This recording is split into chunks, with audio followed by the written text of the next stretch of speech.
ادھر اپنی تکلیف ہے، ادھر پتا چلا کالی کملی والے صلی اللہ تعالی علیہ وسلم تیرے چچا کا حال ٹھیک نہیں۔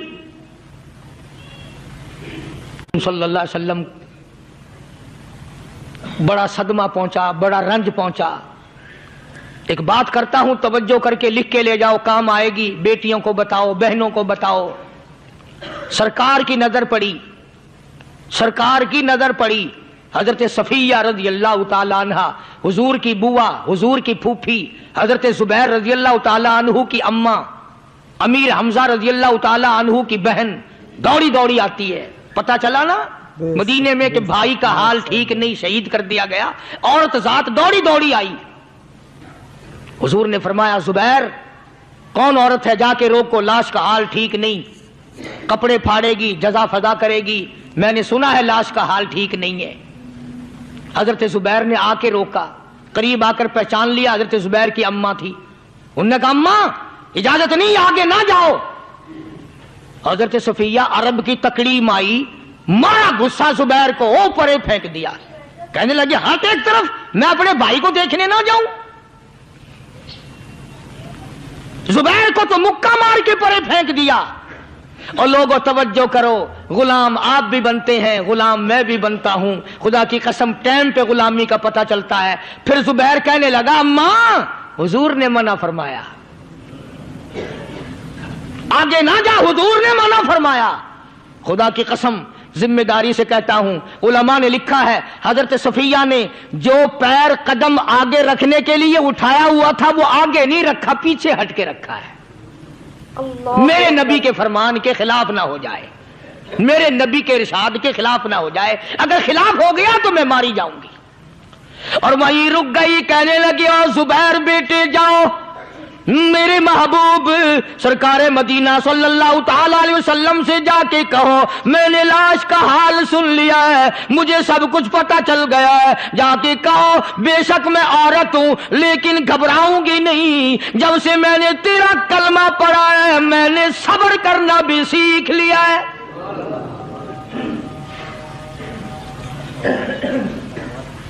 میں زیادہ فضا نہ کروں گی، میں کپڑے نہ پھاڑوں گی، میں رونا دھونا نہیں کروں گی۔ مدنی کریم صلی اللہ علیہ وسلم کو حضرت زبیر نے جا کے بتا دیا، میری اماں یوں کہتی ہے، فرمایا پھر بے شک اجازت ہے جائے۔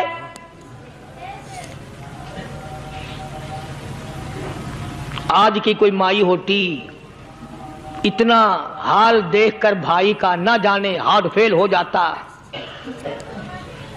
صفیہ نے آ کے دیکھا اپنے بھائی سیدنا امیر حمزہ کے دونوں کان نہیں، ناک نہیں، لب نہیں، 11 ٹکڑے ہوئے پڑے، روتی نہیں، گھبراتی نہیں، دھڑام سے گرتی نہیں، چہرہ نہیں پیٹتی، ماتم نہیں کرتی، کھڑی ہو گئی، کہنے لگی او میرے پروردگار میرے بھائی کی قربانی قبول فرما، اللہ اکبر، میرے بھائی کی قربانی کے صدقے میں میرا بھی بیڑا پار کر دے۔ اور خبر تو مل گئی تھی نا کہ کپڑے بھی اتار کر لے گئے، بغل میں سے 2 چادریں نکالی ہیں، بغل میں سے 2 چادریں نکالی کہ میرے بھائی کو کفن دے دینا۔ یوں جو نظر پڑی ایک انصاری نوجوان رضی اللہ تعالی عنہ، وہ بھی ننگا پڑا ہے، کافر اس کو بھی شہید کر کے گر گئے۔ مسلمانوں ذرا اندازہ لگاؤ، یہ بھی مسلمان تھے، یہ بھی نبی کے عاشق تھے، یہ بھی دیوانے تھے، ایسے وقت میں بھلا ایسی بات کس کو سوجھے؟ ماں جایا بھائی ہو، سگا بھائی ہو، اچھی محبت اور تعلق ہو بہن بھائی کا، اور سید الشہداء حضور نے فرمایا ہو وہ ننگا پڑا ہے، 11 ٹکڑے ہوئے پڑے ہیں، ایسے وقت میں ایسی بات کون سوچے؟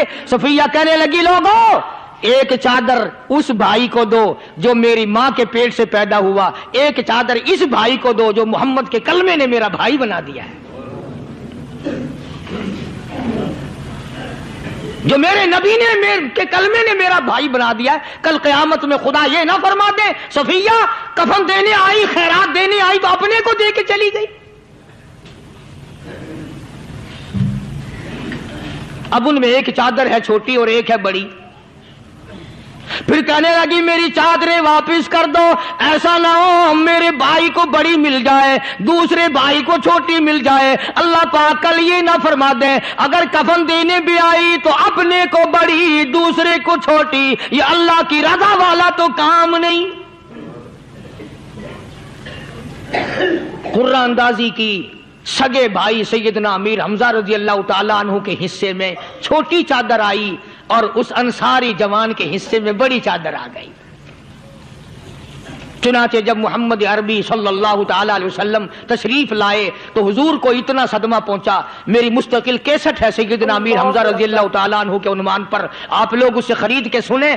تم بھی کہتے ہو کہ ہم نے اسلام کی بڑی خدمت کی، ہم نے قرآن کی بڑی خدمت کی، ہم نے علماء اور طالب علموں کی بڑی خدمت کی، ہم نے مسجد اور مدرسوں کی بڑی خدمت کی۔ میں یہ کہتا ہوں آؤ دیکھو تو صحیح کہ ان حضرات نے کہاں تک قربانیاں دی ہیں۔ حضور نبی کریم صلی اللہ تعالی علیہ وسلم جب اپنے پیارے چچا کی لاش پہ آئے، چہرے پہ نظر پڑی دونوں لب نہیں، کالی کملی والے صلی اللہ تعالی علیہ وسلم نے منہ میں جھانک کر دیکھا تو زبان نہیں، ذرا نیچے کو نظر کی پیٹ میں جگر اور کلیجہ نہیں، دونوں ہاتھ نہیں دونوں کان نہیں۔ یہ حال دیکھ کر حضور صلی اللہ علیہ وسلم کو چکر آ گیا، زمین پہ تشریف فرما ہو گئے، اور پھر بلکہ یہاں تک لکھا ہے کہ آپ نے یوں فرمایا او میرے مالک اگر صفیہ مائی میری بوا پھوپھی یہاں نہ ہوتی تو میں یہ ٹکڑے بھی نہ اٹھاتا، اگر تو یوں ہی راضی ہے تو میں بھی یوں ہی راضی ہوں۔ اور پھر جب ان ٹکڑوں کو جوڑا گیا تو صحابہ نے عرض کیا یا رسول اللہ صلی اللہ تعالی علیہ وسلم، امیر حمزہ قداور آدمی تھا، لمبا تکڑا بہادر آدمی تھا، حالت یہ ہے چادر چھوٹی ہے بھی ایک ہی، اگر سر ڈھانپتے ہیں تو پیر کھل جاتے ہیں، پیر ڈھانپتے ہیں تو سر کھل جاتا ہے۔ حضور نے فرمایا سر کو چھپا دو، پیروں پہ میرے چچا کے درختوں کے پتے ڈال دو۔ میں یہ عرض کر رہا تھا کہ اللہ والے ہر وقت میں آدمی کی اصلاح کی کوشش کرتے ہیں، اسے بنانے کی کوشش کرتے ہیں، اسے سمجھانے کی کوشش کرتے ہیں۔ اللہ تبارک و تعالی ہر مسلمان کو توفیق دے کہ وہ اپنی زندگی بھر اللہ والوں کی خدمت میں جانے آنے کی، قرآن کی خدمت کی ہر وقت پروگرام بنائے، نیت خیر رکھے۔ کیوں؟ اس لیے اسی کو کہتا ہے کہ لیے پھرتی ہے بلبل چونچ میں گل، لیے پھرتی ہے بلبل چونچ میں گل، اور ڈھونڈتی ہے شہید ناز کی تربت کہاں ہے، تلاش کرتے ہیں جانور پرندے کہاں پر اللہ کی رحمت برس رہی ہے۔ تو ہمیں بھی اللہ کی رحمت کا طالب ہونا چاہیے، اللہ کی رحمت کا متلاشی ہونا چاہیے۔ اللہ پاک مجھ پہ اور آپ سب پر، ساری امت پر اپنا کرم فرمائے۔ آسمانی کتابیں نازل فرمائی، اسی کو لوگ زیادہ چمکاتے ہیں۔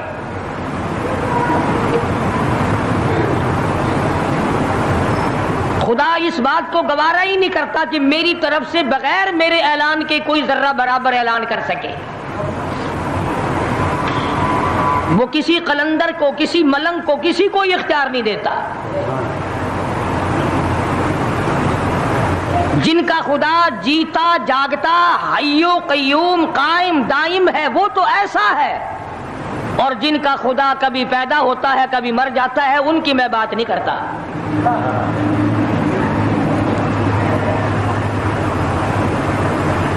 پروردگار عالم نے ایک طریقے کا سوال کر دیا، اگر تم میرے معاملات میں شریک کار بنتے ہو تو آؤ پھر ایک ناخون بنا کے دکھاؤ، ایک بال بنا کے دکھاؤ، درخت کا ایک پتا بنا کے دکھاؤ، پتھر کا ایک روڑا بنا کے دکھاؤ، مٹی کا ایک ذرہ بنا کے میرے سامنے لاؤ۔ پروردگار عالم نے فرمایا چلو تم سے گائے کیا بنواؤں گا، بھینس کیا بنواؤں گا، بکری کیا بنواؤں گا، زمین و آسمان تم کیا بناؤ گے، چاند سورج ستارے کیا بناؤ گے، انسان تو بنانا تمہارے بس کا کام کہاں ہے۔ لَن يَخْلُقُوا ذُبَابًا، تم مجھے مکھی کا ایک پر بنا کے تو دکھاؤ۔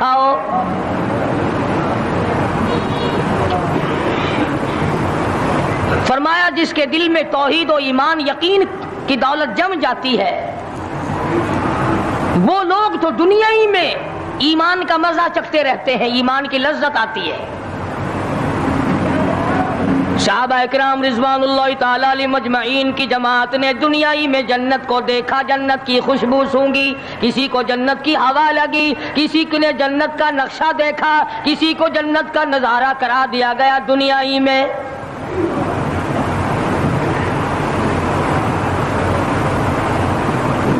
خوش نصیب تھے وہ لوگ جنہوں نے محنت سے اپنی آخرت کو بنایا، اپنی قبر کو بنایا، اپنی تمام تر زندگی میں کبھی بے فکری سے بسر نہ کی، رات کو سوچا، دن کو سوچا، صبح کو خیال کیا، شام کو خیال کیا۔ یہ ناپائیدار زندگی ہے، یہ ختم ہونے والی زندگی ہے، اس لیے مجھے دائمی زندگی کی کچھ تیاری کرنی چاہیے۔ ان لوگوں نے کمائی کی اور محمد کریم صلی اللہ تعالی علیہ وسلم کے ساتھ رہے، دنیائی میں ان کو جنت کے مزے آیا کرتے تھے۔